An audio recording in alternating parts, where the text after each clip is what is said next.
Amin. Mengenai bahasan kita hari ini, saya coba menyusun materi tentang urgensi dan materi muatan Perpu Pilkada. Mungkin sebagian dari kita sudah pernah mendengar apa yang saya sampaikan, tetapi saya mencoba untuk menyampaikannya kembali. Siapa tahu ini juga bisa dikritisi dan didalami lagi. Tidak pernah bosan dengerin Mbak Titi. Silakan Mbak. Iya Pak, makasih Pak. Ya, yang berikut ini saya mulai dengan penundaan agenda elektoral karena pandemi COVID-19. Saya menyitir lagi data dari International IDEA, data yang terakhir ada di website mereka, alamat websitenya ada di layar. Setidaknya 46 negara sudah menunda pileg, pilpres, pilkada maupun referendumnya, serta 13 negara memutuskan untuk melanjutkan agenda elektoralnya. Nah, dengan konfigurasi data ini saja kita jadi tahu bahwa pilihan untuk menunda tahapan ataupun fase elektoral merupakan pilihan yang mayoritas diambil dalam rangka penanganan COVID-19 begitu. Dan kalau kita bedah 13 negara yang memutuskan melanjutkan itu rata-rata punya protokol yang sangat ketat untuk melanjutkan dan mereka sudah punya instrumen yang mereka bisa gunakan yang sejalan dengan protokol penanganan COVID, misalnya absentee voting, postal vote, dan lain sebagainya. Sementara kita di Indonesia kita belum punya itu, begitu. Kita belum bisa absentee voting, kita belum bisa advance atau early voting, dan kita tidak punya postal vote untuk pilkada. Yang berikut penundaan pilkada akibat pandemi. Jadi di sini kondisi saat ini memang yang berakibat keputusan penundaan pilkada secara nasional atau menyeluruh dalam skema pilkada serentak, bukan secara parsial atau daerah per daerah, merupakan situasi yang sekali lagi tidak dibayangkan dan belum mampu diprediksi oleh pembuat undang-undang, penyelenggara pemilu maupun publik kita.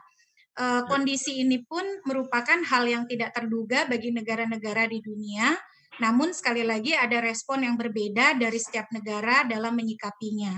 Nah, dampak penundaan itu ada beberapa yang coba kami inventarisasi. Yang pertama dampak hukum. Nah, ini dampak hukum tentu karena dia berimplikasi pada sejauh mana jaminan legitimasi dan konstitusionalitas penundaan itu sendiri. Yang kedua, dampak teknis. Yang ketiga, dampak politik, yaitu perubahan konstelasi politik, terutama kalau pilkada di daerah. Lalu kemudian dampak sosial, dan yang terakhir dampak psikologis masyarakat. Sebagai contoh soal dampak hukum ya, saya mendapatkan link berita dari Al Jazeera, itu soal keputusan dari gubernur dari Partai Demokrat di Wisconsin, Tony Evers. Jadi dia itu mengeluarkan executive order untuk menunda tahapan pemilu pendahuluan pilpres di negara bagian Wisconsin, yaitu ditunda 2 bulan begitu ya, karena pandemi virus corona.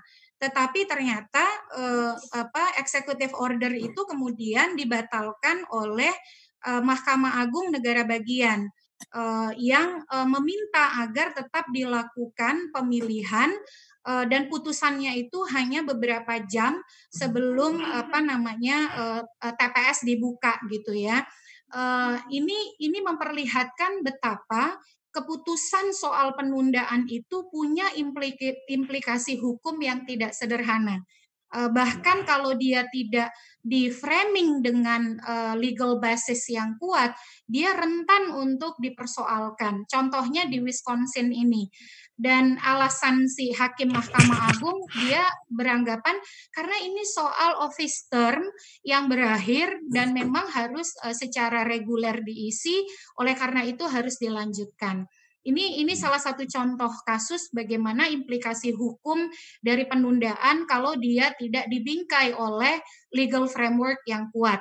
Nah, skema penundaan tahapan pilkada secara nasional yang dideklarasikan oleh KPU pada 21 Maret melalui keputusan nomor 179 dan surat edaran nomor 8 tidak dikenal dalam nomenklatur hukum pilkada kita. Yang kita kenal tadi Pak Arief sudah sampaikan, pemilihan lanjutan, pemilihan susulan, yang diputuskan kebijakan untuk melakukan itu secara parsial, daerah per daerah, dan berjenjang. Nah, oleh karena itu, ini kan bedanya gini loh, kalau kita mau nunda pilkada berdasarkan pasal 122, maka keputusan penundaan itu dilakukan dulu di daerah-daerah yang akan ditunda. Tetapi yang dilakukan oleh KPU tidak. Yang dia lakukan adalah dia langsung memutuskan penundaan secara nasional untuk 270 daerah dalam bingkai keserentakan pilkada. Secara keputusan hukum ini sangat lemah karena ini sangat memungkinkan untuk pihak-pihak yang ingin mencoba men-challenge atau melakukan upaya gugatan untuk mempersoalkan ini. Walaupun ada argumen ini kan bagian dari pasal 9 bahwa KPU adalah penanggung jawab akhir. Tetapi penanggung jawab akhir tidak boleh menegasikan sebenarnya pasal 122 soal prosedur penundaan. Nah, yang kita agak berlega hati karena sikap KPU ini didukung oleh aktor politik utama, yaitu DPR, pemerintah, DKPP, Bawaslu, dan akhirnya ada dokumen tanggal 30 Maret yang menandatangani soal kesepahaman kesimpulan soal penundaan tahapan pilkada. Dan bahkan di poin ketiga itu dinyatakan jelas DPR meminta pemerintah menerbitkan Perpu.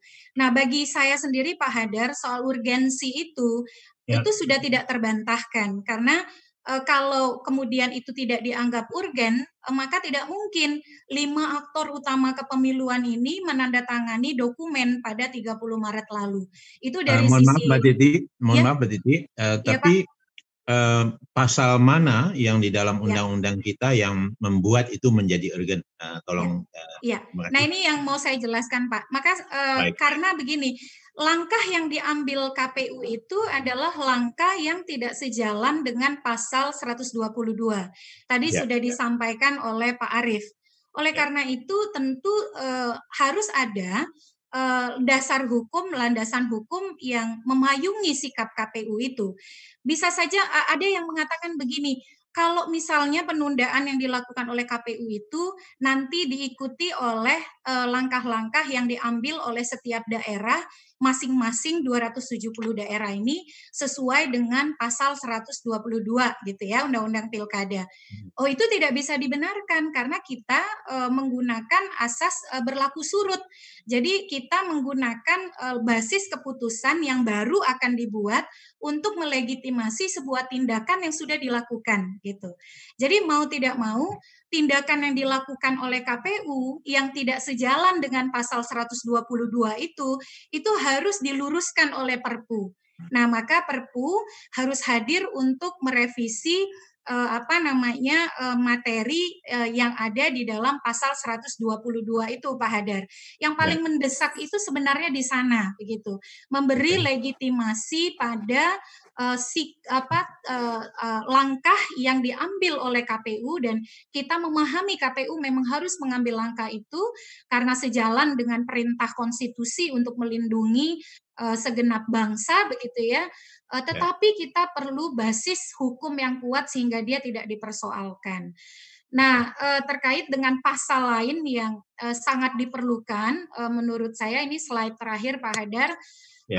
Yang pertama adalah implikasi teknis penundaan yang mengakibatkan adanya perubahan ketentuan-ketentuan yang ada di dalam Undang-Undang Pilkada sebagai dampak dari perubahan dari penundaan pilkada ini. Selain dari pasal 122 tadi, Pak Hadar.